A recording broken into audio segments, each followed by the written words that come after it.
place you think, okay, any of the parks that are there, up at the school, driving back out there to that area, yelling, hollering, and you drive through town after it started getting dark, of course, and flashlights were all over the place. As the dark started setting in, what went through your mind, if anything? It's late and it's cold. I mean, you even, maybe not so much here, but in Indiana, it'll go from an 80-degree day down to 35 degrees at night, and only one of the girls had a sweatshirt on. I don't know why Abby put one on as opposed to Libby. Apparently she listened to you when she said y'all need a jacket. Guys, so that was the whole thing, is they're not wearing clothes. If they're outside, is hypothermia a serious issue? Not yet, unless they've been in the water.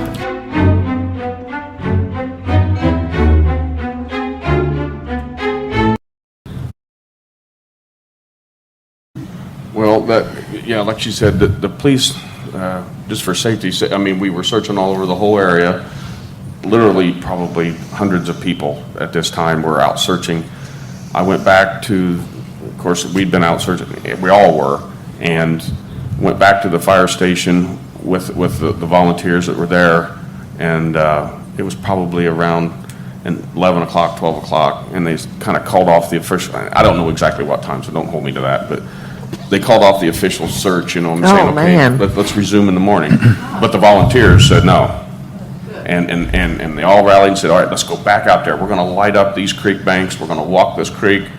And but was there enough water for them to have drowned in it? Yeah, it doesn't take much water to truly. There's spots in Deer Creek. It's not a real deep creek. I used to fish it when I was a kid. But so you guys were still out there through the night. When did they tell you they had found the girls? Well, that wasn't until the next day. So I'm just want people realize there was people searching all night long. I don't think I went home until 3 or 4 o'clock in the morning, but there's people that said, Mike, we're going to stay out here all night. We'll see you in the morning. But for a validation point, one of the reasons why they said is we are bringing in dogs from Kentucky. So the fewer people that we have out on that specific area. So the next day there was a restriction to the last path. Because of that, we had been both sent to our homes to get clothes that the girls had worn. The biggest thing was, let's not confuse these animals anymore by all of these people crisscrossing. It's just a thing. So there was some reasoning that was good for the fact that the dogs were coming in, and that is a protocol. So what time did they let you know the next day they had found the girls? I think we were... we all were at various points. I'd actually gotten in a canoe and floated down the creek for probably half a mile. I'd just gotten back to the fire station. Becky they were doing a very coordinated search, and that's how they worked at starting the next morning, where hundreds and hundreds of people were showing up, and they would send out groups with some sort of law official, whether it was somebody from the fire station, because you can't just trespass on people's property, if you do it correctly. Yeah, I remember that there was a search warrant executed on the person's home and property right near where the girls were found. Yeah, that was everybody immediately fact, thought, wow, that must be the person, the perp, but not necessarily. That's just, where were you when you learned that? I was searching. We were all in different, we were all split up because, he was in a canoe. I was in a group that wasn't even close at the time, but a friend of ours was with one of the groups that found them, and his wife was with us, and he called her. They told me that they found him, but that's all they would tell me at that time. Did you ask any questions? Did you think they were I jumped alive? in a car and Did you think they were alive? they wouldn't. Did you ask them? I asked them to take me to him. I said, they found him. I wasn't even asking how they found him. I just said, Libby needs me. You need to take me to her now. The thing of it is, we had found out before some of the officials that were at the trailhead, they kept saying, no, they hadn't. I said, yeah, they found him. So they didn't officially call us in until later, but we knew. We knew before we were officially told. You knew what? That they've been killed. We had,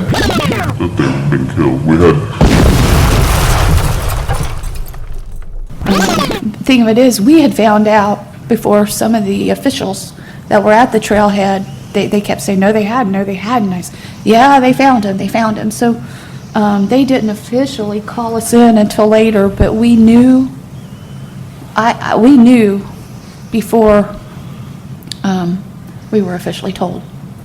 You knew what?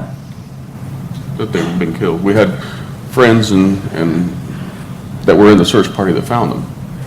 So they called you and said, we found him. The wife called you and said, She "We didn't found call him." me, she called somebody that, Husband. no, the husband was with one of the groups. The wife The was with wife you. was in my group, and he called her, but they wouldn't tell me all they would tell me was they found her. They found him. So you race, you all converge, and what happens? I was actually already at the fire department. I had, my dad was coming back from Michigan. I don't know why I waited.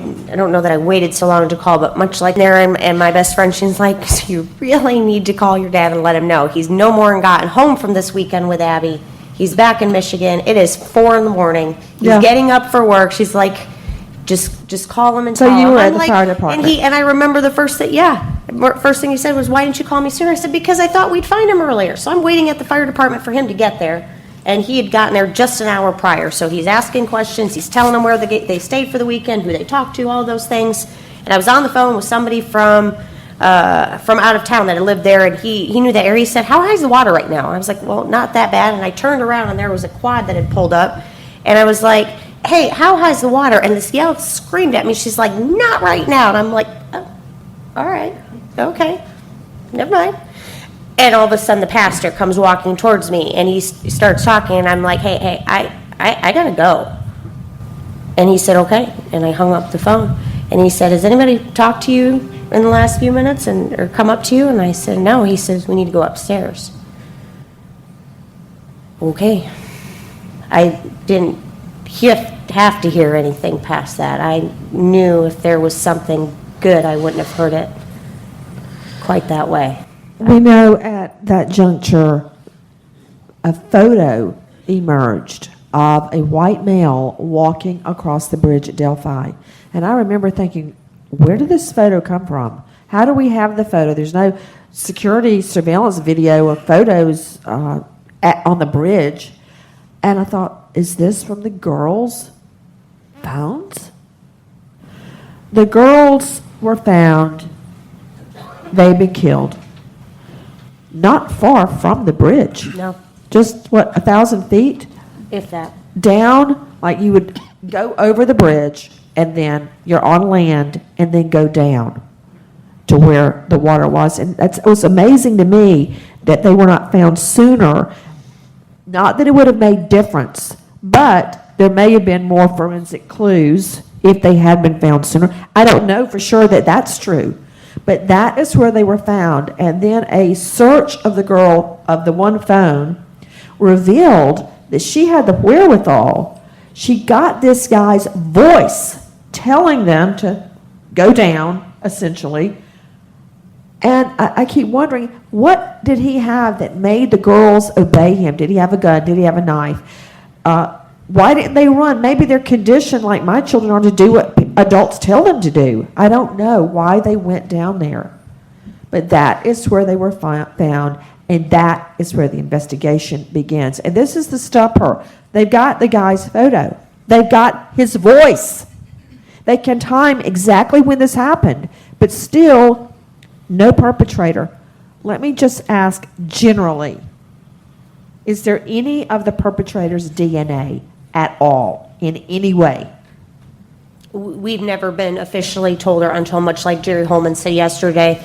They've never specified one way or the other. They came to our homes, took all of our DNA as they should, so because they said we need to know So who no. belongs in the house, Got it. who has stuff on them that belongs there. You wash your clothes in the same washer and dryer, you sit on the same couches, you have people come over, they didn't ask for. Is there any unknown male DNA? They have Be never it, told us one way or the other.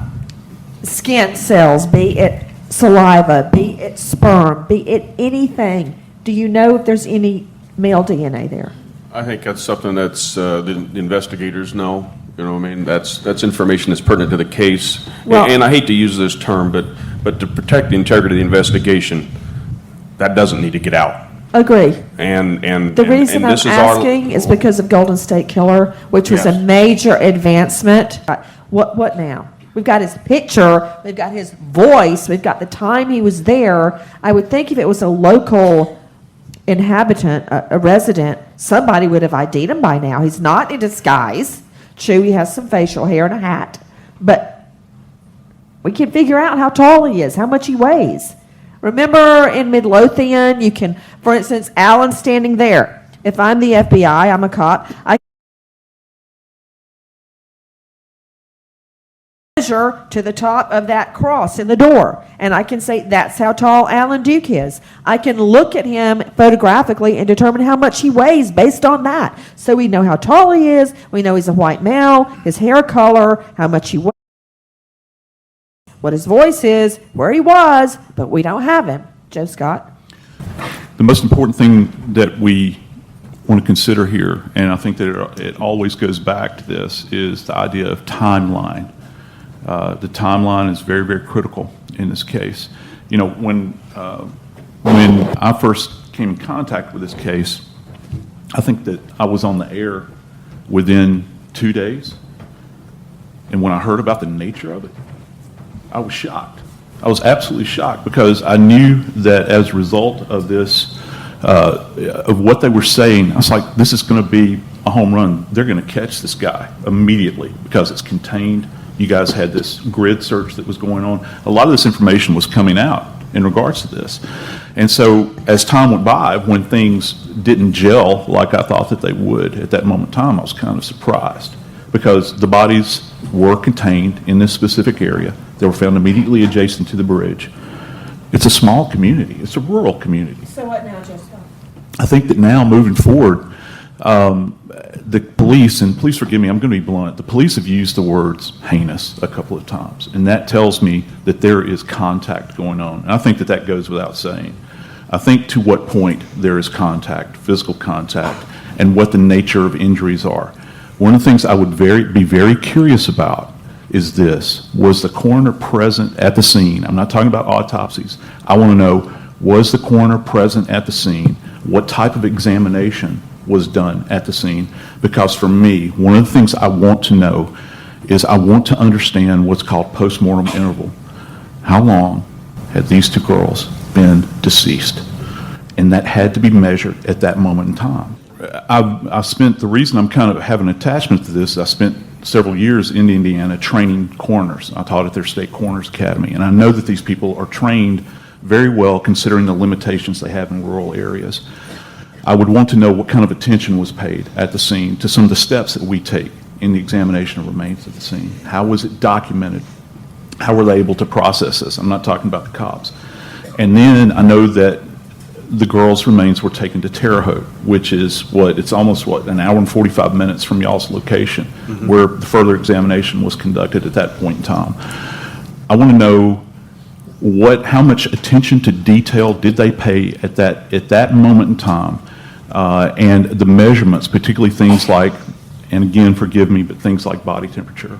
We have the picture of the perpetrator, and by now, nobody in the area can identify this person. Do you believe, and I wanted to ask this question, do you believe that anyone is covering up for someone locally? It would be assumed that somebody knows who this is, and for whatever reason, they haven't come forward yet. A mother, a sister, a family member. Maybe they haven't, though. Maybe they really just don't know, but you get that feeling about somebody, we don't know. Do you have any reason to think someone's covering up for the perp? Or that they really don't know, and I'm asking you? I deal with facts and data. That's the kind of guy I'm an engineer. And, I mean, could he be? Yeah, we can talk theories and How many stuff. people lived in Delphi? 3,000. Okay. So is he there? Could be.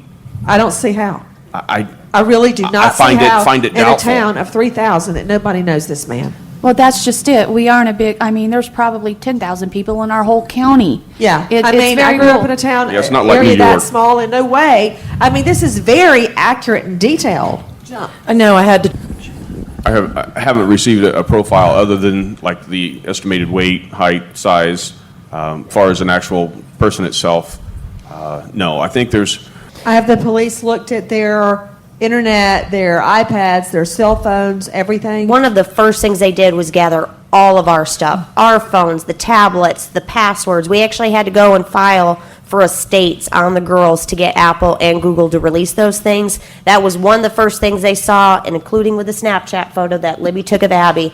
There is no evidence whatsoever that they were intending on meeting anybody that day. That, as far as we know, they have not found anything, and that's what they said. They weren't planning on meeting anybody. They didn't even really tell anybody they were going. So this wasn't I know the girls are going to be out there, Yeah, it's an and we're avenue they coming. have to investigate. Is there evidence in there that, you've got people that primitive camp in that particular area and they would go unnoticed? So setting is up there the- evidence Yeah. of any campground at all? Primitive camping, where there's just random fires that have been set and that sort of thing? not that I came across. I actually did a grid search out there shortly after this all happened. I couldn't just sit idle.